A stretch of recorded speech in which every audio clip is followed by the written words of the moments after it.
I think that these days, content is king. If you're going to drive customers to any digital platform like your website, it has got to be ripe with content that demonstrates your value. It probably should integrate with social media and platforms that are relevant to your service.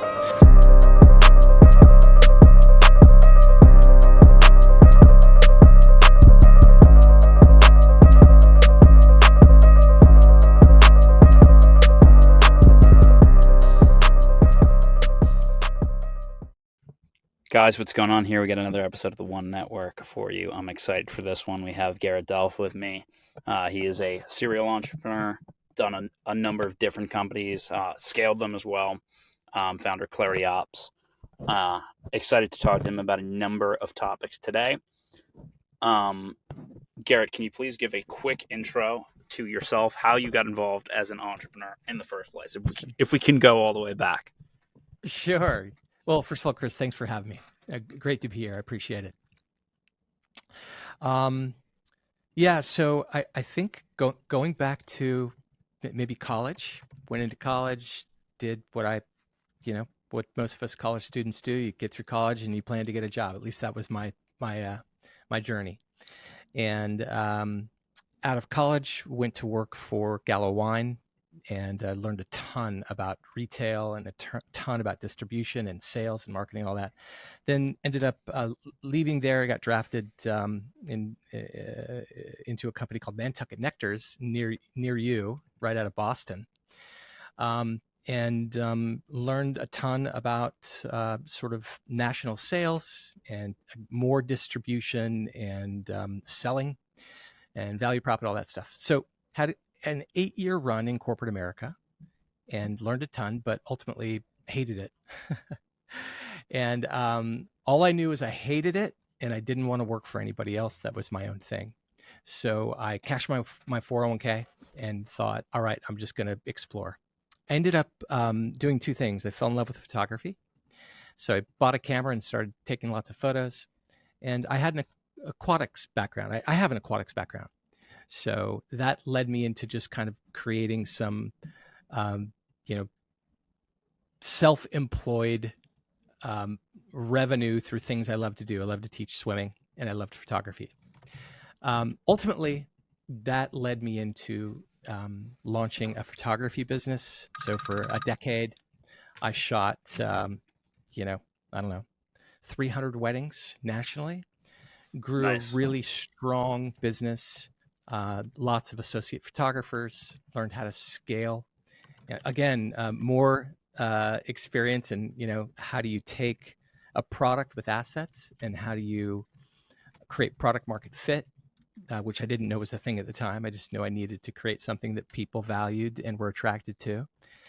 While I was in that business, this was when the digital era of media began to show up. And film labs, which we all, back in the day, we had film, began to die. And in the photography business, that meant that we all converted to digital. So I saw an opportunity, started another company called Shoot.Edit. And Shoot.Edit was the first of its kind in the world, which is a digital photo lab where it's all cloud-based. So if you're anywhere in the world, if you could send your photos online, send them to us, we would edit them and send them back to you through the interwebs. So that scaled to doing,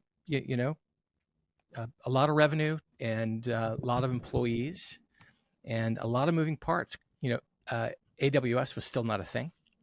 Google Cloud was still not a thing. So we were trying to figure out how to transport digital media packets across the world instantaneously as fast as possible and do it at scale. So learned a ton about that. While building that business, as it began to grow, I was outsourcing quite a bit, actually. I was, relying on outsource partners to fulfill to our customers in terms of service. And in our outsourcing efforts, that ended up, as we grew, becoming really clunky, very, very slow. Our change management rhythm was badly affected. And then, of course, we had no control over costs. Like we couldn't control our cost structures. So, long story short, I built another back office business um, uh, overseas, Mm, where with the intent of becoming vertical, so that we would control our entire supply chain and also control all of our innovation, all of our IP, and also we had now, because we were vertically integrated, lightning speed with continuous improvement and go-to-market strategies, because we now own the entire supply chain. So that's, long story short, that then led me to, so now that's, I think in 3 or 4 minutes there, Chris, I gave you about 25 years worth of my journey. And that led me to, from everything I learned about scaling businesses and scaling people, and doing it in a way where you preserve culture and maintain high happiness and eliminate stress. That led me to the launch of my newest venture, which is Clarity Ops, which is a operational consulting organization that helps businesses that are struggling with scale and struggling with the chaos that permeates businesses typically, especially when you're trying to grow. Helps them solve complex problems, and helps them turn those problems into sustainable, profitable futures. So that's there you go, it's a Chris. long story there. Yeah. I tried to make it as As quick that was a as big question. succinct. Nice. So, did you always see yourself as somebody who could found their own business as an entrepreneur? When did that like idea come about? No, I didn't. I mean, I was the kid always growing up that was like anxious to sell lemonade on the street corner, and kind of did a ton of door to door sales, but never thought of myself as an entrepreneur ever. Interesting. Yeah. And so okay, so uh, tell me a little bit about your philosophy for like building a business from your personal time standpoint, and then like building out the team. Yep. Well, my philosophy now, which I didn't know then, is be razor sharp clear about PMF, product market fit. Like I would have saved myself so much angst and heartache and money and time and energy and stress had I understood the basics of, make sure your target market wants what you have to sell. Mm, And most importantly, make sure that there is that thing they want is attached to a revenue stream, or, Chris, what we call monetization strategies. right. um, I was dumb like that, where I was passion driven, but I never sought to validate and test my opinions and my guesses about what people would value. And so part of that. So again, your question about what's my philosophy about bringing business to the market. Take your guesses, take your ideas, and test them and validate them through discovery. And then once you have validation, then get into it. From there, when it comes to scaling teams, I think, in the beginning, don't worry about scale. In the beginning, just worry about moving fast, iterating fast, developing fast your product or service, and delivering that to your customers in a way that makes them really, really happy, where they love what you sell, what you serve, what you give. Yeah. And then as you begin to get momentum, then now we get into going from a solopreneur to building a team. And my philosophy on building teams that will scale 10x, 30x, 50x, 100x is be razor sharp clear about what it is your people do, Okay. and how what they do is directly connected to the value you create. So at Clarity Ops, we have a platform called Cornerstone, and one of the products in Cornerstone is a thing called activity maps. Okay. And it's just a really great way to map what your people do so that everybody has transparency. So I'd say that is paramount to any scale. Paramount. What's the old adage from Alice in Wonderland? If you don't know where you're going, you won't know when you get there. Yeah. And so the more people businesses add to their growth, the more they have to have control, defined control about what those people do and specifically how those activities are aligned with the output. Got it. Yeah. Cool. So that's the short answer. Interesting. Yeah, very interesting. Okay, cool. So I guess another question that kind of like flows from that is, Yeah. in terms of building a team and managing a team, a lot of our entrepreneurs are like in the stage where they are just starting to make hires, bring on contractors, build a culture, and learn how to Mm-hmm. be a manager. How did you like teach yourself management of people without having that, kind of experience yourself? Because obviously it's a critical piece of the business Right. building game plan. Yeah. Oh man. Um, well, I unfortunately my it's the beginning of it is not a happy story. By nature, I'm kind of type A, and you know, sort of similar to a lot of the great entrepreneurs with really bad reputations, the Jobses of the world, the J. Paul Gettys of the world. These were guys that were maniacal about details. Unfortunately, they were also kind of mean to people. Um, they weren't trying to be mean, but they were just didn't want to lose. And I was caught up in that. I was caught up in details first, people second, and that that's very helpful. By the way, that I think that is a critical path trait to win in business. That said, if you want people to stay around and love what they do as you pay them, you have to have balance. Which now we get into, you know, the human side of leadership, empathy, emotional intelligence, patience, clarity and communication, repeat rhythms. And so I didn't know any of this stuff. All I knew is I wanted to win until a mentor of mine pulled me aside and said, "You are going to destroy your company if you don't figure out how to change how you blend go to market with how you lead." And that led me on a 3-year, 4-year journey of trying to figure out, like, how do you win and not be an asshole? How do you win and build respect with people so that they love what they do and they're great at it too? And so one of the first steps for me was to first of all figure out what I believed. Because, but by the way, I think your question is a really good one, Chris, because in all organizations, whoever is at the top will dictate the culture, which then dictates the output. So I had to figure out what I believed, and that led me to building a core value playbook. And then I went to all of our leaders. I had multiple businesses and said, "Hey, listen, these are the things that I believe, like in terms of believing and how we operate business, and these are the things I believe in terms of how I would like us to treat people." And I sought everybody's opinions and contributions.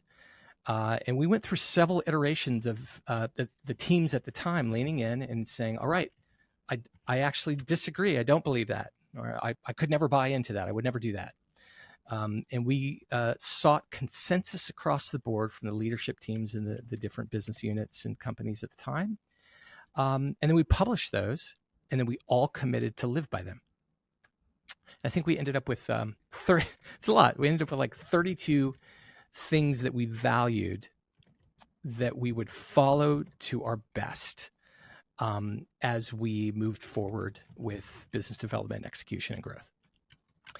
And that was a lifesaver. And one of the most important things that made all of that work and still does to this day is accountability, where everybody doesn't expect anybody to be perfect, but we all agree to play by the same rules.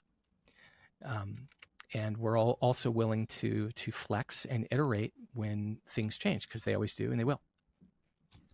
So that's probably the macro Yeah. of that. There's 1,000 details inside of that make it all work and come together. Garrett, a big thing for the entrepreneurs that we're training is sales. Teach them how to close. A lot of them have marketing agencies, getting their first client, even if it's IT, same deal. How do you look at you're talking about customer satisfaction before. How do you look at the sales process, closing deals, generating interest in a B2B company? Yeah, great. Well, I think any great salesperson must first be very, very clear, razor sharp clear about the value promise of the product or service. Because there's nothing worse than an eager, passionate salesperson that wants to hit their goals and they tell half truths or blatant lies to get the deal. So that's my first recommendation. If you're selling, if that's your core responsibility, make sure you're razor sharp clear about the value promise of the product, and you have high confidence that the company can deliver it. I think that's one of the best things a salesperson could have in their front pocket. Next is I'm a huge fan of Socratic selling.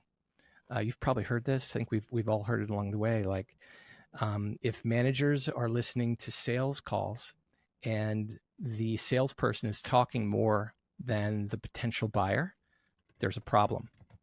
So leading with questions, I think, is one of the best ways for a salesperson to listen and learn about what the potential buyer or the prospect wants or needs.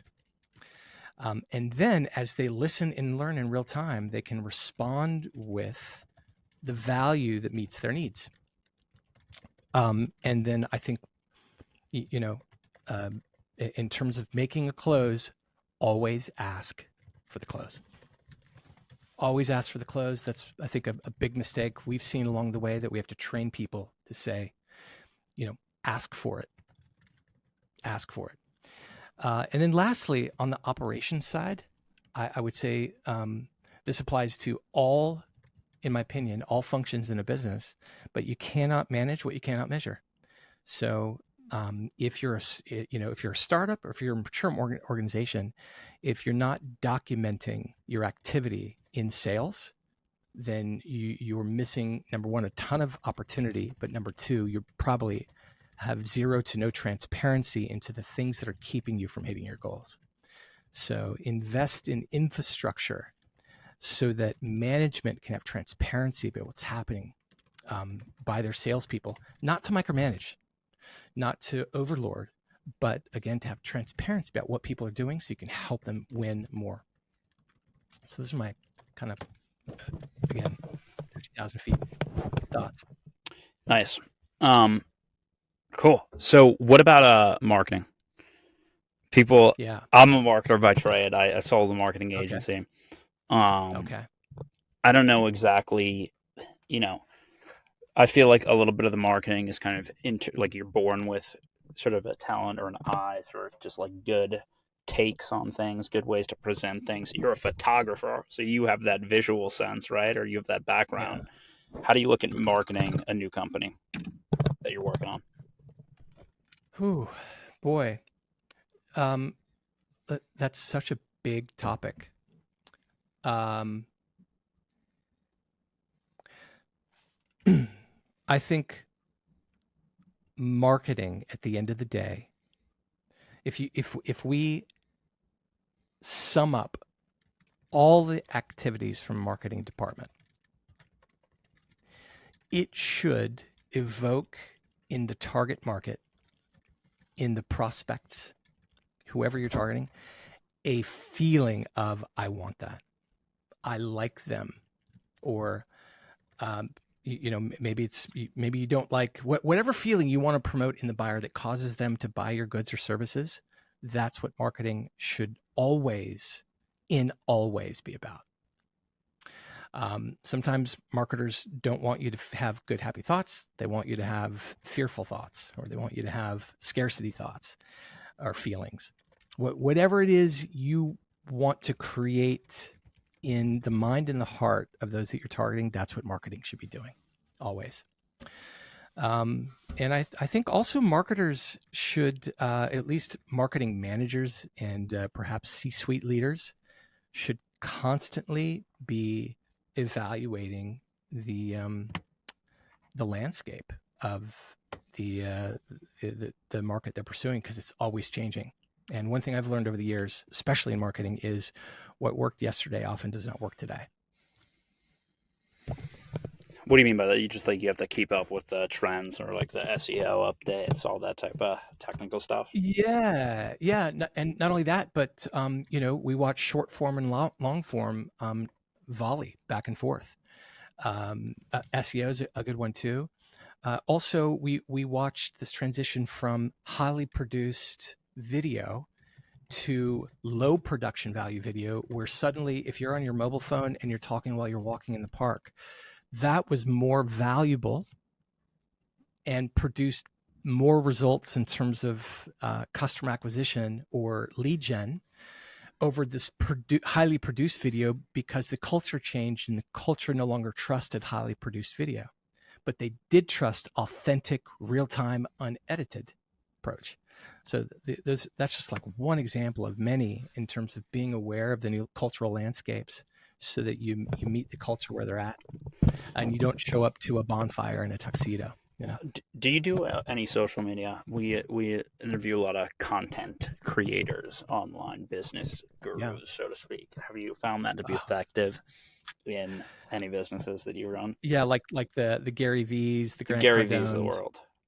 Yeah. Yeah, I would say. Um, so I have two thoughts here. I think that my first thought is yes. I think that these days content is king.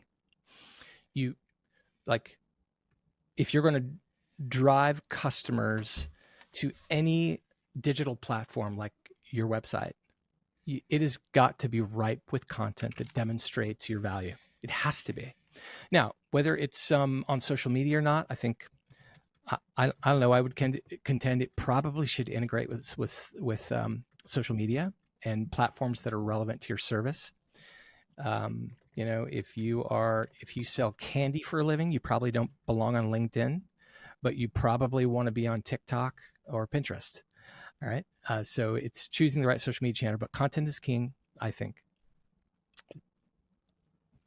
That said, as a caveat, um, doing. Oh, I was just watching Alex Ramosi. He's another one. I don't know if you follow him at all. Yep. He's Everybody the big follows him. fitness He's guy. like the biggest guy in the space right now. Yeah, man, he's nutballs. So he just actually was on TikTok yesterday, and he talked about, I thought I was killing it when I was doing 7 pieces of content a day with our repurpose strategy, until I met Grant Cardone. And Grant Cardone sat me down and convinced me I needed to be doing 80 pieces of content a day. I was like, that's nuts. I think these guys are anomalies. So I think for most businesses, content is king, and then figure out how much you can do without disrupting your business. Um, right? So that's my opinion on that. The other side is there's a ton of businesses that do really great. They use a little bit of content, they have presence, but they're not doing it at mass scale like we're told we should do by these content kings and queens, but they're advertising. And so they supplement what, the Gary V's of the world do organically with ad spend that generates a ton of volume. It's just paid for. So, but now it is a circle though, right? Now we come back to content is king. If you drive a bunch of traffic through ad spend, they're still going to want to click on something to go see what you're about and have the right experience as it relates to the value that you produce. So those are my 50,000 feet thoughts at marketing. Nice. Yeah. Any difficult moments in your entrepreneurial journey that you've had to get through, or tough times, and financially or just personally, and how have you dealt with them? Wow. Yeah, I would say money. I've had some doozies along my journey, where you don't know how you're going to keep the lights on moments. And, I don't know what the lesson is there, by the way, Chris, except for just to say those are difficult times. And as a leader, I think you need to be parental. Like for anybody who's listening and they're experiencing financial duress and they're like, oh my gosh, the plane might nosedive into the ground. The lesson there is find people you can trust and talk to them about it. Number one. Number two, be parental. In the middle of these very trying times as a founder, CEO, C-suite, leader, whatever, that's in charge, people still need you to be strong. And so I think those were the two takeaways from me. I've had some difficult times with social, what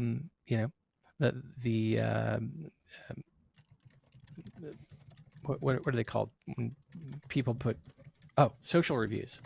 Had some, we went through, COVID was one of them. We went through some, because COVID almost wiped out one of my businesses. We had to do temporary layoffs. We brought everybody back, but when we did that, we lost scale. And so a lot of people said a lot of mean things. And that's, getting through those, that's very delicate when people start making accusations that threaten the brand, and having some people on your team that are good at responding and tempering those situations, I think is really valuable.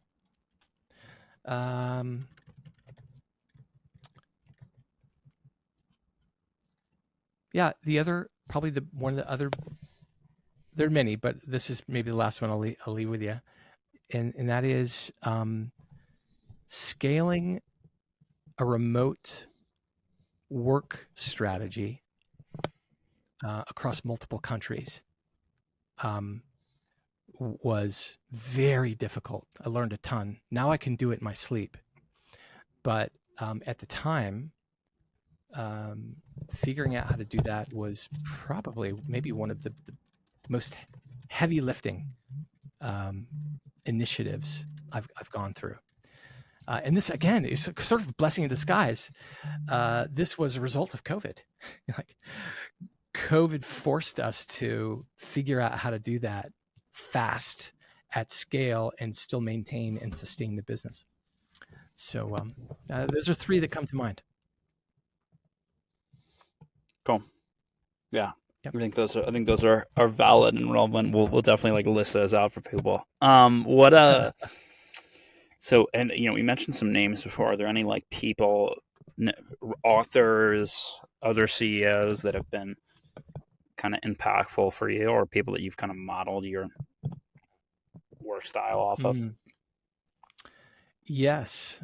I'm pretty big fan of books, and let me just share a couple that come to mind. One of them is "It's Your Ship" by Michael Abershoff. I think that's his name. But he was a highly decorated Navy captain, and I learned from him a ton about being a great leader. A ton about what happens when you integrate the needs of the organization with being somebody who really does fundamentally or core care about people. Another one is another great book that had heavy influence on me is by Danny Meyer, called "Setting the Table." You know Danny Meyer, he's the guy, Shake That Guy. He talks about, when it comes to culture, a lot of people say customer first, customer first, customer first. He's the first guy I ever heard flip-flop that and say people first. It's the people in the business that come first. The customer comes second. And his opinion is and was, if you take great care of your people, the customer by default will be taken care of. I thought that was really profound, and that really affected me. Some others, the Airbnb story, unbelievable, taught me a ton about the patience needed and almost a fundamental requirement if you're going to hire great people in your organization. And they really double down on how important it is finding the right people, because it's, great companies are first and foremost built by great people. Another, the Alibaba story, just talk about scaling and constantly, if you're a growth-driven company and you're bushwhacking, meaning you're bringing something new to the market, the Alibaba story, man, is just full of constant travail. I literally have 50 I could go through, but I'll leave one more with you, called Shoe Dog by I think it's Phil Knight, the founder of Nike. And again, a really just great story about grit, determination, brass tacks of dealing with business and people, and also about being unconventional, about the power of differentiation in your products and services, and how to be creative when you build products and services and take them to the market. So there's 4 or 5. I can send you more if you want after we're done. Nice. Yeah. I mean, it would be helpful. You know what I'm saying? These people that follow us, like, they consume a ton of content. So everybody's eager to learn. Cool. Garrett, closing things out, any takeaway points? What are your objectives for the next 3 to 5 years? What are you trying to accomplish? Yeah. Thanks, man. Well, I've been just a lead up to that answer, Chris. During my journey, the problems that I faced because I also brought disruption to the market. I brought products that didn't exist in the market. And so that meant that we had to bushwhack, and we had to, build things that didn't exist. And that put problems in my plate that others hadn't faced. So over the course of 20 years, I had to build my own tool sets, my own internal products to solve those problems. Similar to why AWS was birthed, by the way. Amazon had to solve their own problems and build their own internal tools. And they realized one day, Jaski realized, hey, we should offer all these tools that we've built for ourselves to the market, because I think it would really help them. And AWS was birthed. So over the last 20 years, I've been building my own suite of products and tools that I think will really be useful and advantageous to business owners and founders and leaders that perhaps, which I actually believe they are, going through what I went through.